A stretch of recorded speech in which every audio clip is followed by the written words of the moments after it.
تفسیر قرآن پر مبنی پروگرام قول اللہ میر عدیل عارف کی جانب سے۔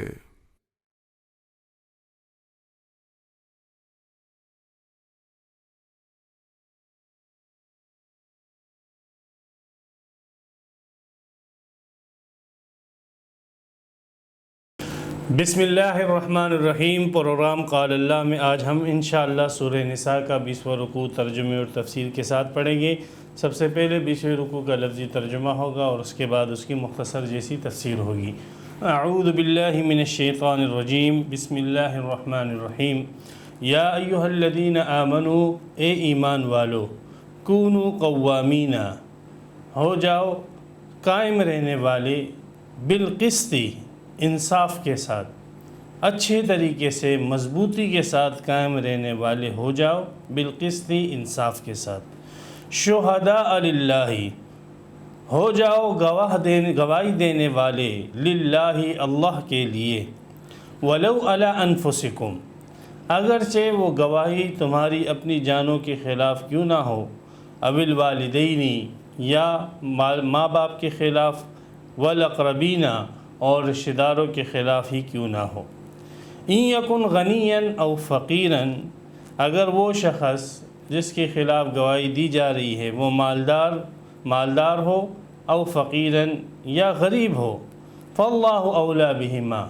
سو اللہ زیادہ تعلق رکھتے ہیں ان دونوں کے ساتھ۔ فلا تتبعوا الہوی ان تعدلوا، عدل کرنے میں اپنی خواہشات کی اتباع اور پیروی نہ کرو۔ وَإِن تَلْوُوا، اور اگر تم زبانوں کو موڑو، او تعرضوا، یا اعراض کرو، فَإِنَّ اللَّهَ كَانَ بِمَا تَعْمَلُونَ خَبِيرًا، بے شک اللہ تعالیٰ جو تم عمل کرتے ہو اس سے باخبر ہے۔ یا ایہا الذین آمنوا آمنوا، اے ایمان والو یقین رکھو، یقین مضبوط کرو، یقین لاؤ، باللہ، اللہ پر، ورسولہ، اور اس کے رسول پر، والکتاب الذی نزل علی رسولہ، اور اس کتاب پر جو اس نے اتاری اپنے رسول پر، والکتاب الذی، اور اس کتاب پر، انزل من قبل، جو اس سے پہلے اس نے اتاری۔ ومن یکفر باللہ، اور جو آدمی انکار کرے اللہ کا، وملائکتہ، اور اس کے فرشتوں کا، وکتبہ، اور اس کی کتابوں کا، ورسلہ، اور اس کے رسولوں کا، والیوم الآخر، اور آخرت کے دن کا، فقد ضل ضلالا بعیدا، تو بے تحقیق یہ آدمی گمراہی میں پڑ چکا ہے دور کی۔ ان الذین آمنوا، بے شک وہ لوگ جو ایمان لائے، ثم کفروا، پھر انہوں نے انکار کیا، ثم آمنوا، پھر ایمان لائے، ثم کفروا، پھر انکار کیا، ثم ازدادوا کفرا، پھر اضافہ کیا، آگے بڑھ گئے اور کفر کے اندر، لم یکن اللہ لیغفر لہم، اللہ ان کو معاف نہیں کرے گے، ولا لیہدیہم، اور نہ اللہ تعالیٰ ان کو ہدایت دے گے، سبیلا، سیدھے راستے کی۔ بشر المنافقین، خوشخبری دے دیجئے منافقوں کو، بأن لہم عذابا علیما، بے شک ان کے لیے دردناک عذاب ہے۔ الذین یتخذون الکافرین، وہ منافقین جو ٹھہراتے ہیں، بناتے ہیں کافروں کو اولیاء، اپنا دوست، من دون المؤمنین، مومنین کے علاوہ۔ ایبتغون عندہم العزت، کیا وہ ڈھونڈتے ہیں، تلاش کرتے ہیں ان کافروں کے پاس عزت؟ فإن العزت للہ جمیعا، بے شک عزت اللہ ہی کے پاس ہے، سب کی سب۔ وقد نزل علیکم فی الکتاب، اور بالتحقیق اس اللہ نے تم پر اتارا کتاب میں، ان اذا سمعتم آیات اللہ، کہ جب تم سنو اللہ کی آیتوں کو، یکفر بہا، کہ اس کا انکار کیا جا رہا ہے، ویستہزأ بہا، اور اس کا مذاق اڑایا جا رہا ہے، فلا تقعدوا معہم، تو ان کے ساتھ مت بیٹھو، حتی یخوضوا فی حدیث غیرہ، حتیٰ کہ وہ مشغول ہو جائے، داخل ہو جائے کسی دوسری بات میں۔ وَإِنْ إِنَّكُمْ إِذًا مِثْلُهُمْ، تب تو تم بھی انہی کے مثل ہو جاؤ گے۔ ان اللہ جامع المنافقین والکافرین، بے شک اللہ جمع کرنے والے ہیں منافق اور کافروں کو، فی جہنم، جہنم کے اندر، جمیعاً، اکٹھے۔ الذین یتربصون بکم، وہ منافق جو انتظار کرتے ہیں تمہارے متعلق۔ فَإِن كَانَ لَكُمْ فَتْحٌ، پس اگر تمہیں فتح ملتی ہے من اللہ کی طرف سے، قالوا، تو یہ منافق کہتے ہیں أَلَمْ نَكُمْ مَعَكُمْ، کیا ہم تمہارے ساتھ نہیں تھے؟ وَإِن كَانَ لِلْكَافِرِينَ نَصِيبٌ، اور اگر کافروں کا کچھ حصہ ہوتا ہے فتح سے، قالوا، تو کہتے ہیں أَلَمْ نَسْتَحْوِذْ عَلَيْكُمْ، کیا ہم تم پر غالب نہ آ چکے تھے؟ وَنَمْنَعْكُمْ مِنَ الْمُؤْمِنِينَ، اور کیا ہم نے تمہیں نہ بچایا مومنین سے؟ فَاللَّهُ يَحْكُمُ بَيْنَكُمْ يَوْمَ الْقِيَامَةِ، سو اللہ تعالیٰ فیصلہ کرے گا ان کے درمیان قیامت کے دن۔ وَلَن يَجْعَلَ اللَّهُ لِلْكَافِرِينَ، اور اللہ تعالیٰ ہرگز نہ دے گا کافروں کو، علی المؤمنین، مومنین پر، سبیلاً، کوئی راستہ۔ یہاں پر سورہ نساء کا 20واں رکوع مکمل ہوا اور آیت اس کی 141 جو ہے تام ہوئی، اور یہ والمحصنات جو 5واں سپارہ ہے، سپارے کے اعتبار سے جو ہے یہ 17واں رکوع ہے، اور سورت کے اعتبار سے یہ 20واں رکوع ہے۔ یہ رکوع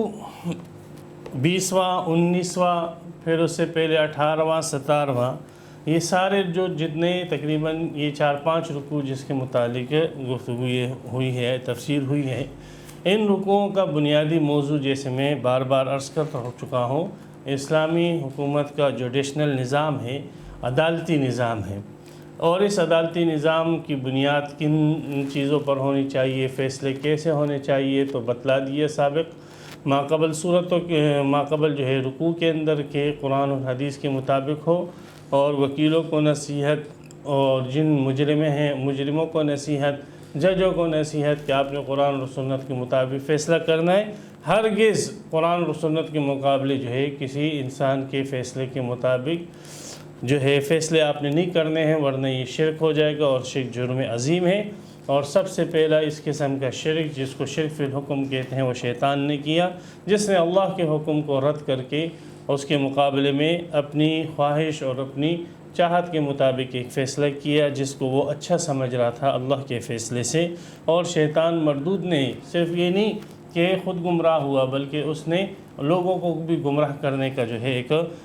ٹھیکہ لے لیا، اور کہا میں خود بھی گمراہ ہوا ہوں، اپنے ساتھ اور لوگوں کو بھی گمراہ کروں گا، ان کو بھی صراط مستقیم سے ہٹاؤں گا۔ اللہ سبحانہ و تعالی نے شیطان کے پیروکاروں کا انجام بتلایا، اور جو اللہ سبحانہ و تعالی کے بھیجے ہوئے رسولوں کے پیروکار ہیں ان کا انجام بتلایا۔ پھر اللہ سبحانہ و تعالی نے فرمایا کہ بہترین صفت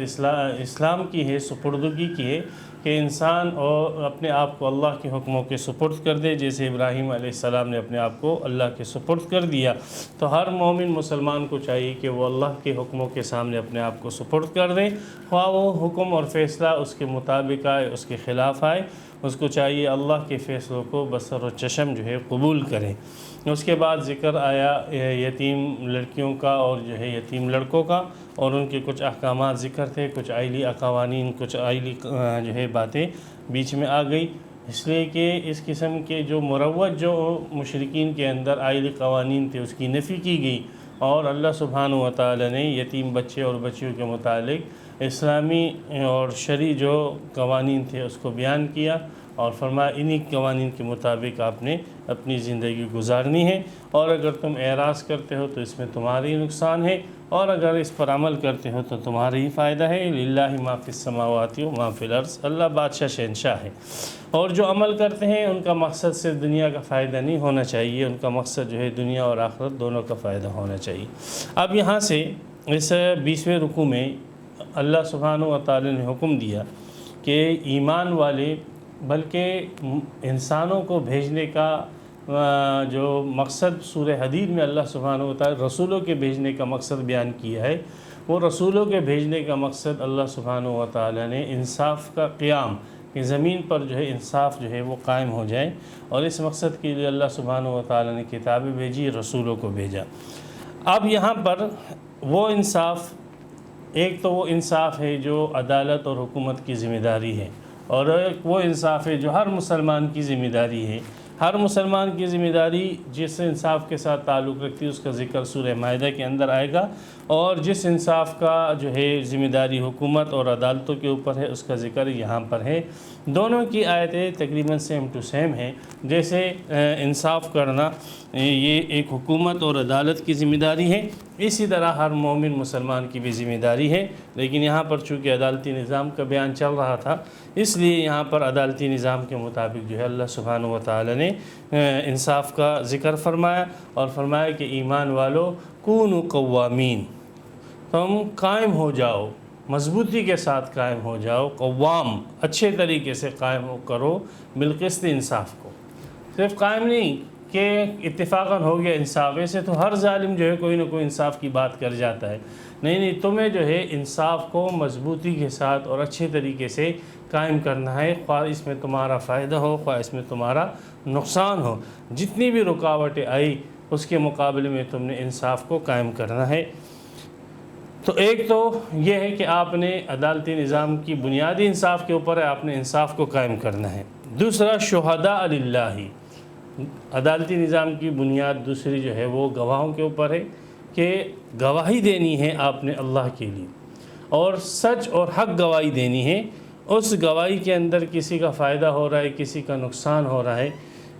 ان چیزوں کو آپ نے دھیان میں نہیں رکھنا ہے، بلکہ جو بھی حق بات ہو سچ بات ہو صحیح اور حق گواہی ہو وہ آپ نے دینی ہے۔ شہداء للہ، اللہ کی رضا کے لیے اور اللہ کے بتائے ہوئے حکموں کے مطابق آپ نے گواہی دینی ہے۔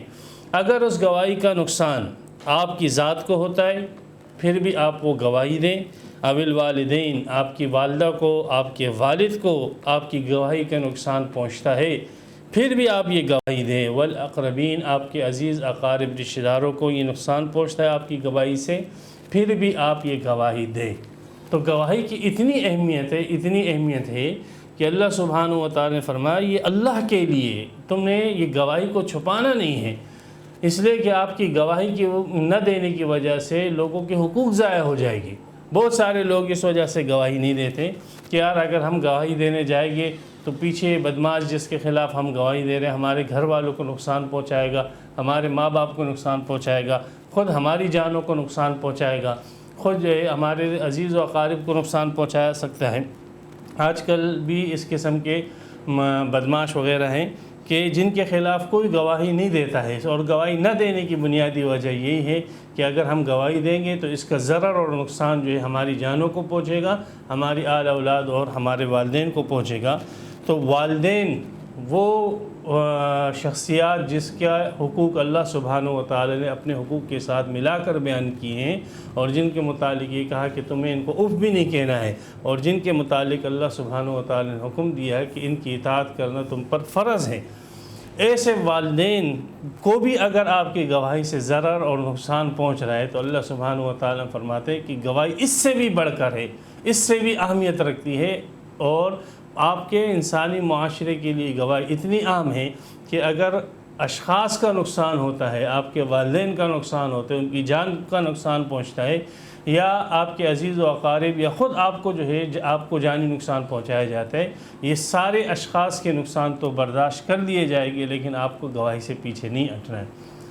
اگر آپ ایک مثال قائم کرو گے تو انشاءاللہ آپ کو دیکھ کر اور لوگوں کی بھی ہمت ہوگی، اور وہ بھی شخصی نقصانات کو ترجیح دیں گے ملی اور قومی اور معاشرتی نقصانات کے اوپر، اور شخصی نقصانات کو برداشت کریں گے اور قومی نقصانات کو وہ ہرگز برداشت نہیں کریں گے۔ تو یہ مزاج بنانا ہے مسلمانوں کا کہ آپ نے انصاف کو قائم رکھنا ہے، اور صرف قائم نہیں اچھے طریقے سے آپ نے قائم رکھنا ہے، اور دوسرا یہ کہ آپ نے اللہ کی رضا کے لیے گواہی دینی ہے، اگرچہ اس گواہی کا نقصان جو ہے آپ کی جان کو، آپ کے ماں باپ کو، آپ کے عزیز و اقارب کو پہنچے پھر بھی آپ نے جو ہے گواہی دینی ہے۔ ان یکن غنیا او فقیرا، تو بعض مرتبہ یہ ہے کہ بھائی ہم کیسے گواہی دیتے ہیں، تو جو ہے مالدار لوگ ہیں، میں تو چلو ٹھیک ہے میں غریب ہوں میں گواہی دے دوں گا، لیکن اس کا ضرر جو ہے میرے فلاں عزیز کو پہنچے گا، اور اس کو یہ لوگ کڈنیپ کر لیں گے، اغوا کر لیں گے، اور اس سے پیسے وصول کرے گے کہ تمہارے فلاں رشتہ دار نے گواہی دی، یا والدین کو جو ہے ضرر پہنچائے گی اس طریقے سے۔ او فقیرن، یا وہ غریب ہیں اور آپ کی گواہی کی وجہ سے ان کو نقصان پہنچ رہا ہے، تو فرمایا کہ ان کی غربت اور ان کا غنا، ان کی مالداری، ان کی ناداری، یہ آپ کو گواہی دینے سے نہ روکے۔ آپ جو ہے ان کے اتنے خیر خواہ نہیں ہو جتنے اللہ سبحانہ و تعالیٰ ان کے خیر خواہ ہیں۔ فاللہ اولیٰ بہما، اللہ سبحانہ و تعالیٰ مالداروں اور فقیروں کے تم سے زیادہ خیر خواہ ہیں۔ تو اللہ سبحانہ و تعالیٰ جب یہ فرما رہے ہیں کہ تم گواہی دو اور حق اور سچ گواہی دو، اگرچہ تمہاری اس گواہی سے کسی مالدار کا نقصان ہو رہا ہے، تمہاری اس گواہی سے کسی غریب کا نقصان ہو رہا ہے، پھر بھی تم نے حق اور سچ گواہی دینی ہے، تو تمہیں شیطان یہ وسوسے میں نہ ڈالے کہ یار یہ میں گواہی دوں گا یہ غریب آدمی کا نقصان ہو جائے گا، تو بالکل یہ سوچ جو ہے آپ کو حق گواہی دینے سے نہ روکے، اس لیے کہ آپ غریب کے اتنے خیر خواہ نہیں ہو جتنے اللہ سبحانہ و تعالیٰ اس غریب اور اس امیر کے خیر خواہ ہیں۔ اور اس اللہ نے جب یہ اجازت دے دی کہ آپ اس غریب اور اس امیر کے خلاف گواہی دو یا ایسی گواہی دو جس کا ضرر ان کو پہنچے، تو وہ اللہ سبحانہ و تعالیٰ نے جب یہ اجازت دی ہے تو یہ اجازت خیر اس غریب اور اس مالدار کے خیر کے اوپر مبنی ہوگی، اگرچہ اس کی ظاہری صورت نقصان والی بنے، لیکن در حقیقت اس کا فائدہ دنیا میں یا آخرت میں اس غنی کو پہنچے گا، اس کا فائدہ دنیا یا آخرت میں اس فقیر کو پہنچے گا۔ تو اس وسوسے کو اپنے ذہنوں سے نکال لو، آپ خیر خواہی کے جو ہے چیمپئن نہ بنیں، اللہ سبحانہ و تعالیٰ ہی اس غنی اور فقیر کے زیادہ خیر خواہ ہیں، بس آپ اللہ کے حکموں کی پیروی کریں۔ فلا تتبعوا الہوی ان تعدلوا، خواہشات کی پیروی انصاف کے قیام کے اندر مت نہ کرنا، کبھی بھی نہ کرنا۔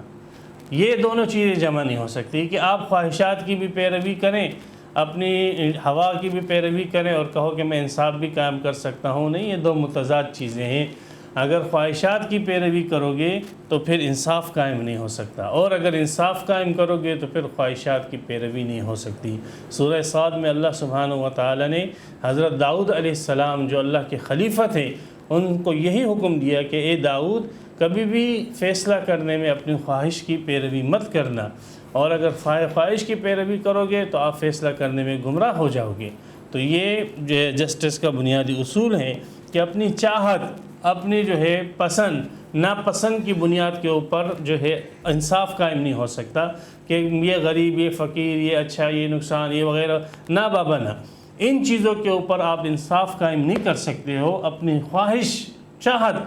ہر وہ چیز جو اللہ کے اور رسول کے بتائے ہوئے طریقے کے خلاف ہوگی وہ خواہش ہوگی، اگرچہ اس کی ظاہری شکل کتنی اچھی کیوں نہ ہو۔ تو اللہ سبحانہ و تعالیٰ نے فرمایا یہ خواہش بن جائے گی جب آپ گواہی نہیں دو گے یا جب آپ انصاف نہیں کرو گے، کسی غریب کو نقصان نہ پہنچے یا کسی امیر کو نقصان نہ پہنچے، اس کو نقصان سے بچانے کے لیے آپ گواہی نہیں دو گے یا آپ جو ہے انصاف قائم نہیں کرو گے، تو یہ خواہش کی پیروی ہوگی، اور خواہش کی پیروی کے ساتھ انصاف قائم نہیں ہو سکتا۔ فلا تتبعوا الہوی ان تعدلوا، پس خواہش کی پیروی نہ کرو انصاف کے قائم کرنے میں۔ ان تعدلوا کے ایک معنی یہ بھی کیے جیسے میں نے کیے ہیں، دوسرے معنی یہ عدول سے ماخوذ ہے، اور عدول کے معنی آتے ہیں ظلم کے۔ پس تم خواہش کی پیروی نہ کرو، مبادا تب تو تم ظلم کرو گے۔ جب خواہش کی پیروی کرو گے تو پھر انصاف نہیں رہے گا، جب انصاف نہیں رہے گا انصاف کی ضد ظلم ہے، تو یہ خواہش کی پیروی یہ سبب بنے گی ظلم کی۔ اگرچہ وہ خواہش کی ظاہری شکل یاد رکھیں بہت ہی خوبصورت ہوگی، بہت اچھی ہوگی، اور آپ کو جو ہے آپ کا دل کہہ رہا ہوگا یہ تو بہت اچھی صورت ہے کہ میں ایک غریب آدمی کو فائدہ پہنچا رہا ہوں، میں اس نیک آدمی کو فائدہ پہنچا رہا ہوں، اور میں اس معزز آدمی کو فائدہ پہنچا رہا ہوں، اور میرے اس فائدہ پہنچانے سے اس آدمی کا فائدہ ہو جائے گا، اگرچہ شریعت کی بات جو ہے اور اللہ اور رسول کی بات جو ہے وہ خراب ہو جائے گی، گواہی جھوٹی ہو جائے گی، لیکن میرا اس کو فائدہ پہنچ جائے گا۔ یاد رکھیں کہ آپ کو اس کو فائدہ پہنچانا اور اس طریقے سے فائدہ پہنچانا، یہ یاد رکھیں کہ یہ خواہش ہے، یہ خواہش پرستی ہے اور یہ ظلم ہے۔ ان تعدلوا ایک معنی کہ عدول سے ماخوذ ہے کہ ظلم، پس تم خواہش کی پیروی نہ کرو، مبادا تم ظلم کر لو۔ ایک اور معنی اللہ کو مقدر بھی معنی ہے، پس تم خواہش کی پیروی نہ کرو، اللہ تعدلوا، کہ کہیں تم انصاف سے کام نہ لو، کہ انصاف سے کام نہ لوگے تو لازماً خواہش کی پیروی ہوگی۔ تو یوں ہے کہ گواہی آپ نے دینی ہے، انصاف آپ نے قائم کرنا ہے اور خواہش کی پیروی نہیں کرنی. وَإِن تَلْوُوا، اور اگر تم زبان کو موڑو، گول مول بات کرو. تلوو کے معنی آتے ہیں گول مول بات کرنا، ہاں، ٹال مٹول کرنا. ہاں، ٹال مٹول سے کام لینا کہ بات ہو بھی جائے اور نہ بھی ہو، گواہی دے بھی دی اور نہ بھی دی. اس قسم کے جملے الفاظ استعمال کرنا گواہی کے اندر، تو در حقیقت یہ بھی گواہی نہیں دینا ہے، گواہی چھپانا ہے، کتمان ہے، یہ جرم ہے. جیسے گواہی نہ دینا جو ہے جرم ہے، ایسے یہ بھی جرم ہے کہ آپ گول مول بات کرو. ہاں وہاں پر شاید ایسے تھا اور میں ایسے تھا، میں وہ تھا، میں اس جگہ پہ تھا اور اس طریقے سے مجھے اس جیسا آدمی نظر آیا تھا، میں یقین نہیں کر سکتا ہوں وغیرہ. اس قسم کی گول مول باتیں نہ کرو. وَإِن تَلْوُوا، اور اگر تم زبان موڑو گے اور گول مال بات کرو گے، او تورزو، یا بالکل ہی اعراض کرو گے، گواہی سے چھپو گے اس اندیشوں اور ڈر سے نقصان نہ ہو جائے. فَإِنَّ اللَّهَ كَانَ بِمَا تَعْمَلُونَ خَبِيرًا. آگے ان تلو کی جزا مقدر. تو یہ بہت بڑا جرم ہے اور یہ بہت بڑی بدعملی ہے. یہ ملی بدعملی ہے، شخصی نہیں، یہ معاشرتی بدعملی ہے. اور اس بدعملی کا نتیجہ اور خمیازہ صرف آپ کو نہیں، آپ کی پوری ملت کو اٹھانا ہوگا. یہ ملی جو جرم ہوتا ہے اس کا خمیازہ پھر پوری قوم کو اٹھانا ہوتا ہے. یہ قومی جرم ہے، گواہی کو چھپانا، غلط انداز سے گواہی دینا. تو اگر تم زبان موڑو گے یا تم اعراض کرو گے گواہی دینے سے، یہ ملی جرم ہے، یہ گناہ ہے. فَإِنَّ اللَّهَ كَانَ بِمَا تَعْمَلُونَ خَبِيرًا. اللہ تعالیٰ تمہارے عملوں سے باخبر ہے اور اللہ عمل کے اوپر نتائج کو مرتب فرماتے ہیں. آپ بیج اگاؤ گے گندم کا تو گندم اگے گا، آپ بیج اگاؤ گے ببول کا تو کانٹے دار درخت اگے گا. آپ بیج اگاؤ ببول کا اور پھر امید رکھو کہ یہاں سے گندم اگے، یہ نہیں ہو سکتا. اللہ سبحانہ و تعالی کی سنت ہے، طریقہ ہے کہ جیسے عمل کرو گے تو ویسے اللہ تعالیٰ جو ہے اس کے اثرات مرتب فرماتے ہیں، ان کے اثرات کو اللہ تعالیٰ پیدا فرماتے ہیں. تو جب آپ اجتماعی معاملات کے اندر خیانت کرو گے تو پھر یاد رکھیں کہ اس کا جو اثر ہے پھر وہ آپ کی پوری اجتماع پر، آپ کی پوری ملت اور قوم پر پڑے گا، صرف آپ کی شخص تک نہیں. اللہ تعالیٰ تمہارے عملوں سے باخبر ہے اور وہ تمہارے اس عملوں کا نتیجہ تمہیں دکھا دے گا. یا ایھا الذین آمنوا آمنوا، اے ایمان والو، زبان سے ایمان لے آئے ہو، اللہ کی باتیں، رسول کی باتیں ہیں، ہاں بالکل ہمارا ایمان ہے، قرآن پر ہمارا ایمان ہے اور رسول پر ہمارا ایمان ہے. لا الہ الا اللہ محمد الرسول اللہ، اشہد ان لا الہ الا اللہ ہمارا. اے ایمان والو، جب تم ایمان لے آئے ہو تو آمنو، دل سے ایمان لے آؤ، یقین کرو اللہ کی باتوں کا کہ یہ جو اللہ نے تمہیں حکم دیا ہے اس میں بظاہر تمہارا نقصان ہو رہا ہے. یہ ڈکیت تمہیں زندہ نہیں چھوڑے گے، یہ گینگوار تمہیں زندہ نہیں چھوڑے گے، یہ دہشت گرد تمہیں زندہ نہیں چھوڑے گے. اگر تم ان کے خلاف گواہی دو گے تو کبھی بھی یہ تمہیں نہیں چھوڑے گے. یاد رکھو تمہارا شخصی نقصان ہوگا لیکن اس میں تمہارے لیے خیر ہی خیر. یقین کرو اے ایمان والو، یقین کرو، اللہ کی باتوں کا یقین کرو. اللہ کی باتوں کا یقین کرنا اللہ کا یقین کرنا ہے. اللہ کا یقین کرو کہ واقعی اللہ نے جو کہا ہے حق اور سچ کہا ہے. تو اے ایمان والو جو زبان سے کلمہ پڑھ چکے ہو، آمینو، اب یقین تو کرو. ہاں، اگر زبان سے کلمہ پڑھ چکے، دل میں یقین نہیں ہے اللہ کی باتوں پر، اور دل میں یقین یہ ہے کہ اس کے مخالفت میں کامیابی ہے، مسلمان نہیں ہو، اگرچہ آپ کو شناختی کارڈ میں مسلمان لکھا گیا، کامیابی صرف اور صرف اللہ کی باتوں پر یقین کرنے میں ہے. تو یقین کرو باللہ، اللہ پر، اللہ کی باتوں پر. جب آپ نے یقین کیا تو آپ نے اللہ پر یقین کیا ہے کہ اللہ ہے. تو جب آپ نے اس کی باتوں پر یقین نہیں کیا، بظاہر صورت آپ دیکھ رہے ہو نقصان کی،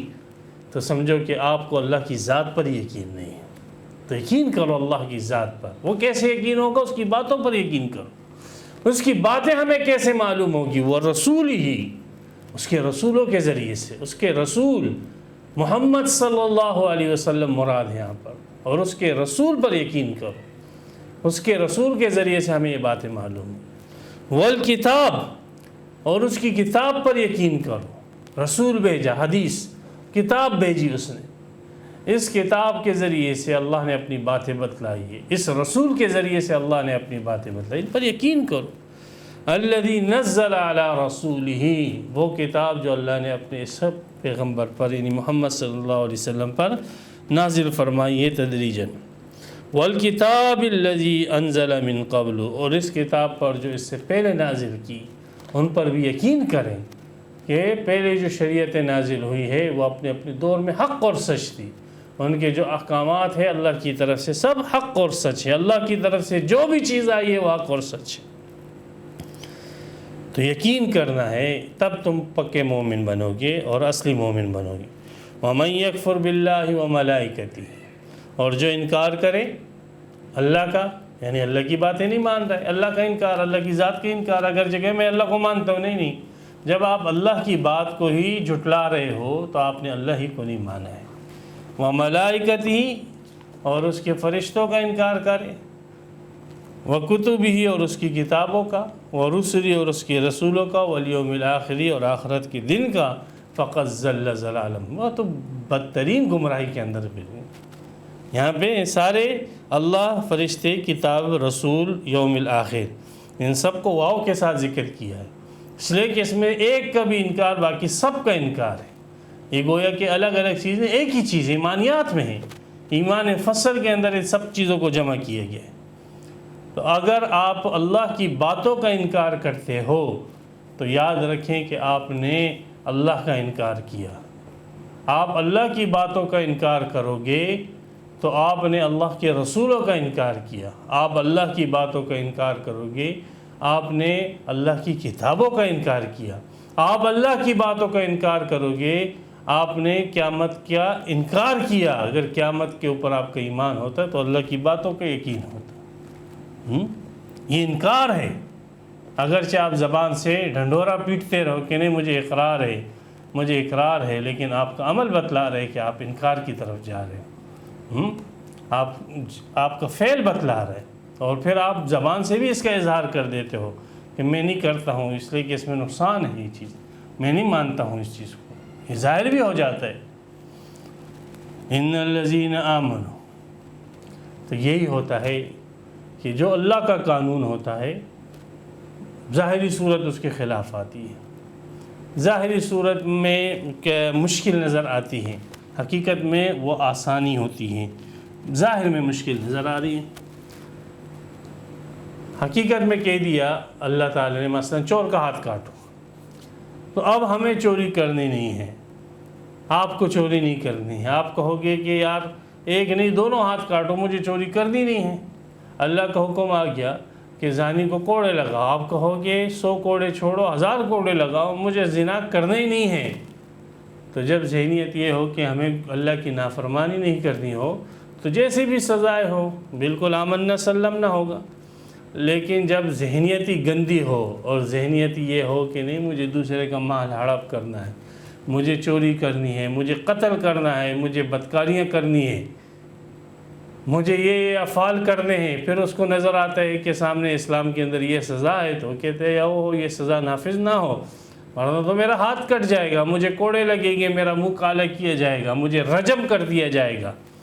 مجھے لٹکا دیا جائے گا۔ تو اس قسم کے مجرمانہ ذہنیت رکھنے والے ہوتے مسلمان ہیں، مسلمان کے گھر میں پیدا ہوئے ہیں، لیکن جب وہ اس قسم کے احکامات دیکھتے ہیں تو آمنوا ثم کفروا، انکار کر دیتے، نہیں مانتے، ایسے احکامات نہیں مانتے۔ ثم آمنوا، پھر کوئی ان کی حالت دیکھ لیتے ہیں، مسلمان جو ہے ان لیڈروں کو منتخب نہیں کر رہے ہیں، ان کو وہ نہیں کر رہے ہیں، تو پھر یہ اپنے آپ کو ظاہر کرتے ہیں کہ نہیں بالکل ہم ان سزاؤں کو مانتے ہیں، اور ایسے ایسے اس قسم کے بیانات دیتے ہیں اور اپنا ایمان ظاہر کرتے ہیں لوگوں کے سامنے، اور اپنے آپ کو بتاتے ہیں کہ مثلا ہم بھی جو ہے صحابہ کرام کو ماننے والے ہیں، ہم بھی اللہ کو رسول کو ماننے والے ہیں، اس قسم کے بیانات دیتے ہیں، پھر اپنے ایمان کو ظاہر کرتے ہیں اور مومن ہوتے ہیں۔ ثم کفروا، پھر جب موقع ملتا ہے پھر کفر کی طرف جاتے ہیں۔ تو جب وہ اس طرح ارتداد اختیار کرتے رہتے ہیں، کبھی ایمان کبھی کفر، کبھی ایمان کسی مسئلے میں مان رہے کسی میں نہیں مان رہے، اب وہاں پہ گئے ہیں عدالت میں اور وہاں پہ اللہ کے نظام کو نہیں مان رہے، کفر کیا، پھر گھر پہ آ کے نماز پڑھ رہے ہیں، حج کے لیے جا رہے ہیں، روزہ رکھا ہوا ہے، ایمان کی علامت۔ پھر وہاں پہ صبح گئے ڈیوٹی پر، پھر وہاں پر جو ہے اللہ کے اس حکموں کا انکار کر دیا، کورٹ میں گئے نہیں مانا، اسمبلی میں گئے نہیں مانا، حکومت میں بیٹھے نہیں مانا اللہ کے حکم کو، پھر گھر پہ آئے، پھر نمازیں پڑھ رہے، پھر روزے رکھ رہے، پھر تلاوتیں کر رہے، تسبیح حج کر رہے ہیں، عمرے پہ جا رہے ہیں، پھر ایمان کو ظاہر کر رہے ہیں۔ کیا ایمان کفر، ایمان کفر، ایمان کفر۔ اللہ سبحانہ و تعالیٰ فرماتے ہیں اس ایمان کفر کے کھیل کا نتیجہ کیا ہے؟ ان کا کفر بڑھتا جاتا ہے، بڑھتا جاتا ہے۔ ہاں، ایمان نہیں بڑھتا، ان کا کفر بڑھتا جاتا ہے۔ ثم ازدادوا کفرا، پھر یہ بڑھتے رہے کفر میں، یہ کفر میں بڑھتے جاتے ہیں، ایسے لوگ کفر میں بڑھتے جاتے ہیں۔ تو یاد رکھیے لم یکن اللہ لیغفر لہم، اللہ تعالیٰ ایسوں کو نہیں بخشے گا،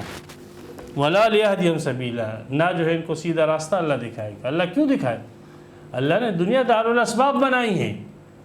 آپ کفر کر رہے ہو تو اللہ تعالیٰ آپ کی مغفرت کیسے کرے؟ اس کا قانون نہیں ہے کہ وہ کافر کی مغفرت کرے۔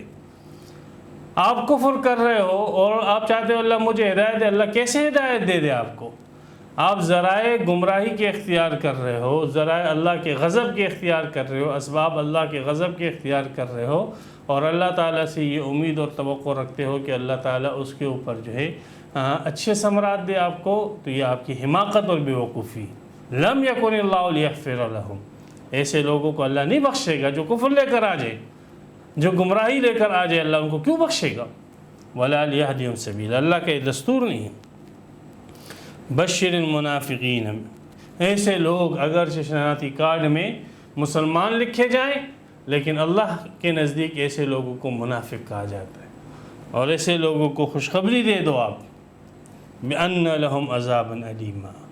کہ مجھے کر لو دنیا میں آگے تمہاری دردناک عذاب ہے، دردناک عذاب، بِأَنَّ لَهُمْ عَذَابًا أَلِيمًا، دردناک عذاب، جہنم کا عذاب۔ اور دنیا بھی ان کے لیے عذاب علیم ہی بن جاتی ہے ان بدبختوں کے لیے۔ مشاہدے کی بات ہے، اس قسم کے منافق جو ہے، جو کہ بعض اللہ کے حکموں کو مانتے ہیں، بعض کا انکار کرتے ہیں،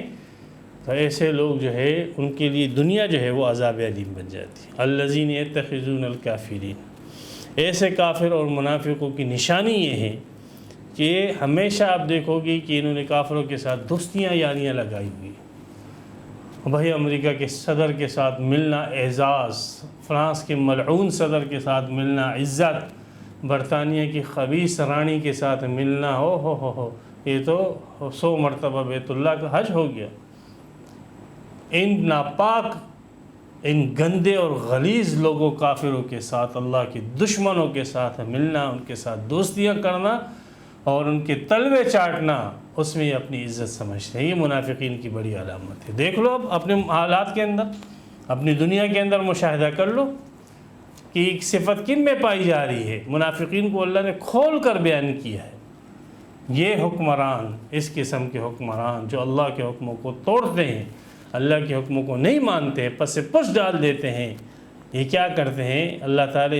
ان کو اتنا ذلیل کرتا ہے کہ کافروں کے تلوے چاٹتے ہیں۔ الذین یتخذون الکافرین اولیاء،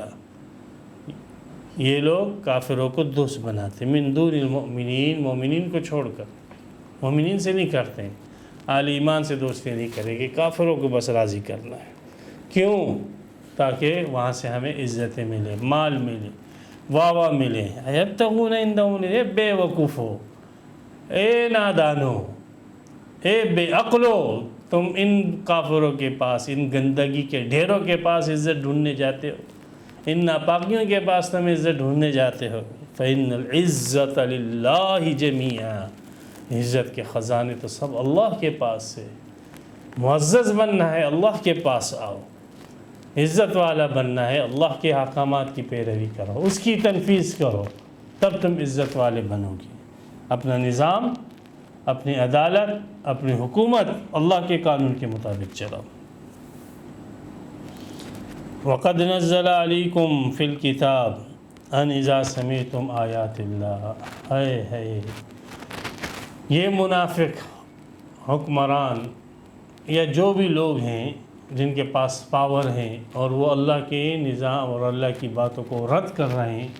خواہ وہ حکمرانوں کی شکل میں ہو، سیاسی لیڈروں کی شکل میں ہو،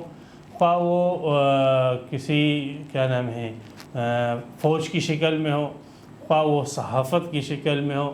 خواہ وہ کسی ٹیچر اور معلم کی کسی بھی شعبے سے تعلق رکھنے والے شخص جو اللہ کے حکموں کو پس پش ڈالتے ہیں، کافروں کے ساتھ دوستیاں لگاتے ہیں، ان کے پاس عزتیں ڈھونڈتے ہیں، ان کے طور طریقوں اور حکموں کے اندر عزتیں سمجھتے ہیں، ایسے لوگ منافق ہیں، ایسے لوگ دائرہ اسلام سے خارج اور مرتد ہیں. اور یہ ایمان کی اتنی پست حالت میں گرے ہوئے ہیں، اتنی پست حالت کے اندر کہ ایک تو ان کی علامت یہ ہے کہ ان کی کافروں سے دوستیاں، دوسری ان کی علامت یہ ہے کہ ان کے سامنے اللہ کے قانون کو ذکر کر کے اس کی دھجیاں اڑائی جاتی ہیں اور اس کے ساتھ استہزاء کیا جاتا ہے اور اس کا مذاق اڑایا جاتا ہے. اللہ کے احکامات کا مذاق ان منافقوں کے سامنے اڑایا جاتا ہے اور یہ ان کافروں کے سامنے سر جھکائے بیٹھے ہوتے ہیں اور ان کے اس مذاق کو جو ہے اس میں شریک ہوتے ہیں. اللہ سبحانہ و تعالی نے سورہ انعام کے اندر بھی حکم دیا تھا، وَإِذَا رَأَيْتَ الَّذِينَ يَخُوضُونَ فِي آيَاتِنَا فَأَعْرِضْ عَنْهُمْ حَتَّى يَخُوضُوا فِي حَدِيثٍ غَيْرِهِ. یہاں پر بھی اللہ دوبارہ اس کی یاد دہانی فرماتے کہ ہم نے تو تمہیں یہ حکم دیا تھا، تو ایک تو تم کافروں کے ساتھ پینگے بڑھا رہے ہو، اور دوسرا جب وہ لوگ ڈسکس کرتے ہیں اسلامی باتوں کو اور اسلام کی حدود اور قوانین کو تو اس کا مذاق اڑاتے ہیں اور تم جو ہے اس مذاق اڑانے میں ان کے ساتھ شرکت کرتے ہو. وَقَدْ نَزَّلَ عَلَيْكُمْ فِي الْكِتَابِ، حالانکہ تم پر کتاب میں بات اتار دی گئی، ان اذا سمعتم آیات اللہ یکفر بہا، کہ جب تم سنو اللہ کی آیتوں کے متعلق کہ اس کا انکار کیا جا رہا ہے، وَيُسْتَهْزَأُ بِهَا، اور اس کا مذاق اور تمسخر اڑایا جا رہا ہے، فَلَا تَقْعُدُوا مَعَهُمْ، ایسے لوگوں کے ساتھ شرکت نہ کرو، بیٹھو تک نہیں ہو، تم دوستیاں لگا رہے ہو. اِنَّكُمْ حَتَّى يَخُوضُوا فِي حَدِيثٍ غَيْرِهِ، حتیٰ کہ وہ کسی اور بات میں کسی اور مسئلے میں گفتگو شروع نہ کریں. اِنَّكُمْ اِذًا مِثْلُهُمْ، جب تم ان کے کفروں میں ان کے ساتھ شرکت کرو گے اور ان کی حمایت کرو گے تب تو تم بھی انہی کے مثل ہو جاؤ گے، اور جیسے وہ مرتد اور کافر ہیں تم بھی جو ہے کافر بن جاؤ گے. ان اللہ جامع المنافقین والکافرین فی جہنم جمیعا، اللہ تعالیٰ منافقین اور کافروں کو جہنم میں اکٹھے جمع فرمائے گے. یہ کافر اور یہ منافق جو ان کے دوست ہیں ان کے مل بیٹھنے کی جگہ جہنم ہے جہاں پر اللہ تعالیٰ ان کو اکٹھے کرے گی. دو علامتیں ہوگی، ایک علامت تو منافقین کی یہ ہوئی کہ وہ کافروں کے ساتھ دوستیاں یاریاں بڑھاتے ہیں، ان کے ساتھ تعلقات بڑھاتے ہیں، اور دوسری علامت یہ ہوئی کہ جب ان کافروں کی مجلسوں میں اللہ کے احکامات کا استہزاء کیا جاتا ہے، اس کا تمسخر مذاق اڑایا جاتا ہے اللہ کے احکامات کا اور اس کا انکار کیا جاتا ہے، تو یہ بھی ان کے ساتھ اس میں شرکت کرتے ہیں اور ان کی پیشانی کے اوپر بل تک نہیں آتا. یہ دو علامتیں. تیسری علامت ان منافقین کی یہ ہے کہ یتربصون بکم، یہ منافق جو ظاہری شکل میں مسلمان ہیں یہ ہمیشہ تمہارے متعلق طاق میں رہتے ہیں، انتظار میں رہتے ہیں کہ کب کوئی نہ کوئی آفت تم لوگوں پر پڑے تو یہ خوش ہوتے ہیں. ان کی ہمیشہ یہی جو ہے علامت ہے کہ یہ اس انتظار میں رہتے ہیں کہ مومنین اور مسلمانوں پر کوئی نہ کوئی آفت پڑے. جب کوئی آفت پڑتی ہے تو آپ دیکھو گے ان کے چہروں پر کیسی بشاشتیں اور خوشیاں ہیں. اس کا ایک نمونہ اس وقت نظر آتا ہے کہ جب جنگ کے اندر اگر جنگ میں کافروں کے ساتھ جنگ میں تمہیں فتح ملتی ہے تو یہ ایسے دو رخی لوگ ہیں، یہ آ جاتے ہیں اور تمہیں کہتے ہیں کہ فَإِن كَانَ لَكُمْ فَتْحٌ مِّنَ اللَّهِ قَالُوا أَلَمْ نَكُن مَّعَكُمْ، ہم تمہارے ساتھ نہیں، ہم بھی تو مسلمان ہیں، تم تو بدبختو انتظار کر رہے تھے کہ ہمیں شکست ہو، تم تو اسی طاق میں بیٹھے ہوئے تھے کہ مسلمان ذلیل اور رسوا ہو اور مسلمان ناکام ہو. اب جب اللہ نے ہمیں فتح دی ہے تو تم اب ہمارے ساتھ کھڑے ہو رہے اور کہہ رہے تو ہم بھی تو تمہارے مسلمان بھائی ہیں، اور فتح میں اگر تمہیں کچھ ملا ہے، کسی بھی قسم کی کوئی مال ملا ہے، کوئی جو ہے سہولتیں ملی ہیں، کوئی ترقیاں ملی ہیں، تو آپ ہمارے ساتھ بھی وہ شیئر کریں، ہم بھی تو آپ کے مسلمان بھائی ہیں، ہم بھی جو ہے ان چیزوں سے مستفید ہونے کا حق رکھتے ہیں۔ تو یہ کیسی بھائی بندی ہے؟ یہ ہے منافق کی حال، کہ یہ لوگ اب تک انتظار میں تھے کہ تمہیں آفت اور مصیبت آئے، اور جب اللہ نے تمہیں کوئی فتح دے دی تو فوراً ہی آ کر تمہارے ساتھ کھڑے ہونے لگے اور تمہارے ساتھ تعلقات بڑھانے لگے۔ اور اگر معاملہ یوں ہو کہ فتح جو ہے وہ کافروں کو مل جائے، وَإِنْ كَانَ لِلْكَافِرِينَ نَصِيبٌ، کافروں کو کچھ حصہ مل جائے تھوڑا بہت فتح کا، تو پھر یہ فوراً کافروں کے پاس جاتے ہیں، کیا کہتے ہیں؟ أَلَمْ نَسْتَحْوِذْ عَلَيْكُمْ، کیا ہم غالب نہیں آ گئے تھے تم پر؟ اگر ہم تمہیں جگہ نہ دیتے اور ہم تمہارا ساتھ نہ دیتے، ہم تو تمہیں مار سکتے تھے لیکن ہم نے تمہیں نہیں مارا، ہم تمہیں گھیر سکتے تھے لیکن ہم نے تمہیں نہیں گھیرا، اور ہم نے تمہارا ساتھ دیا مسلمانوں کے خلاف، لہذا ہمیں ہمارا حصہ کچھ ملنا چاہیے، ہمیں بھی جو ہے کچھ ہڈی ڈال دو، ہمیں بھی کچھ نہ کچھ لقمے دے دو۔ تو آ کر وہ کافروں سے ایسی باتیں کرتے، وَنَمْنَعْكُمْ مِنَ الْمُؤْمِنِينَ، کیا ہم نے مسلمانوں سے تم کو نہیں بچایا؟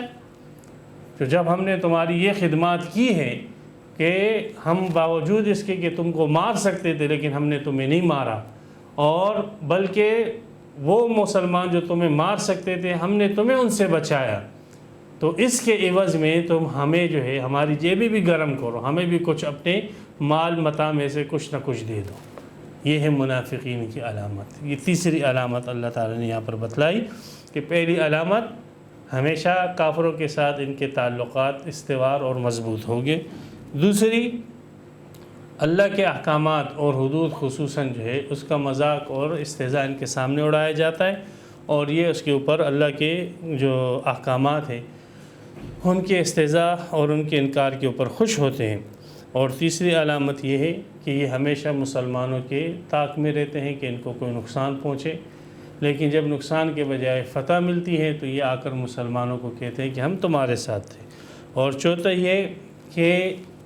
کافروں کو اگر کچھ فتح کا حصہ مل جاتا ہے تو آ کر پھر کافروں کی چاپلوسیاں شروع کر دیتے ہیں اور کہتے ہیں کہ ہم نے تمہاری جو خدمت کی ہے ہمیں اس کا معاوضہ دیا جائے۔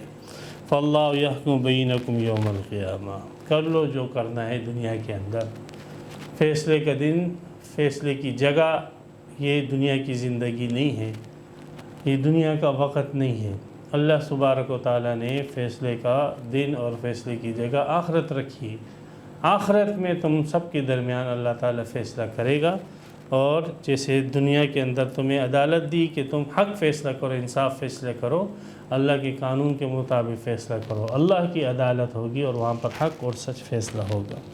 وَلَن يَجْعَلَ اللَّهُ لِلْكَافِرِينَ عَلَى الْمُؤْمِنِينَ سَبِيلًا، اور اللہ ہرگز نہ دے گا کافروں کو مومنوں پر کوئی راستہ، ہرگز کافروں کو مومنوں پر کوئی راستہ نہیں دے گا۔ یہ اس کا لفظی ترجمہ ہے۔ اس کا مطلب کیا ہے؟ اس کا ایک مطلب تو مفسرین نے یہ بیان کیا ہے، یہ مطلب یہ کہ کافروں کو اللہ تعالیٰ اتنی طاقت نہیں دے گا کہ وہ مسلمانوں کو بالکل بنیاد سے ہی ختم کر دے اور مسلمانوں کا نام و نشان نہ رہے، تو اللہ تعالیٰ کبھی بھی کافروں کو ایسی طاقت نہیں دے گا۔ ایک معنی تو یہ ہے۔ دوسرا معنی یہ ہے کہ مسلمان مومن جب تک اپنے ایمان پر ہے اور اپنے جو ہے اللہ کے ساتھ تعلق پر ہے تو کبھی بھی اللہ تبارک و تعالیٰ کافروں کو مسلمانوں پر فتح نہیں دے گا۔ اگر کہیں پر مسلمان شکست کھا رہا ہے تو اپنی بدعملی کی وجہ سے کھا رہا ہے، کہیں پر کافروں سے دب رہا ہے تو اپنی بدعملی کی وجہ سے دب رہا ہے۔ مومن من حیث المومن، جب تک وہ اپنے ایمان پر مضبوط ہے تب تک اللہ سبحانہ و تعالیٰ ان کافروں کو مسلمانوں کے اوپر فتح نہیں دے گا۔ تو ان دونوں اعتبار سے اس آیت کا تعلق دنیا کے ساتھ ہے کہ کافر کبھی بھی مسلمان کو بنیاد سے ختم نہیں کر سکتے ہیں، کافر کبھی بھی صحیح عقیدے اور صحیح نظریات اور عمل والے مسلمانوں پر غالب نہیں آ سکتے۔ اور بعض حضرات نے اس کا تعلق آخرت کے ساتھ جوڑا کہ آخرت میں جب اللہ ان کے درمیان فیصلہ فرمائیں گے تو وہاں پہ اللہ تعالیٰ کافروں کو مسلمانوں پر غالب نہیں کرے گی، کافروں کو جہنم میں بھیجے گی اور مسلمانوں کو اللہ تعالیٰ جنت میں بھیجے گی جو ان کے ساتھ وعدہ کیا گیا ہے۔ اللہ سبحانہ و تعالیٰ جو ہے ہمیں بھی ایمان کامل صحیح ایمان کی توفیق عطا فرمائے، منافقت کی زندگی اور منافقت کے ماحول سے جو ہے اللہ تعالیٰ ہماری حفاظت فرمائے، ہماری نسلوں کی حفاظت فرمائے۔ وآخر دعوانا الحمدللہ رب العالمین۔ تفسیر قرآن پر مبنی پروگرام قول اللہ میر عدیل عارف کی جانب سے۔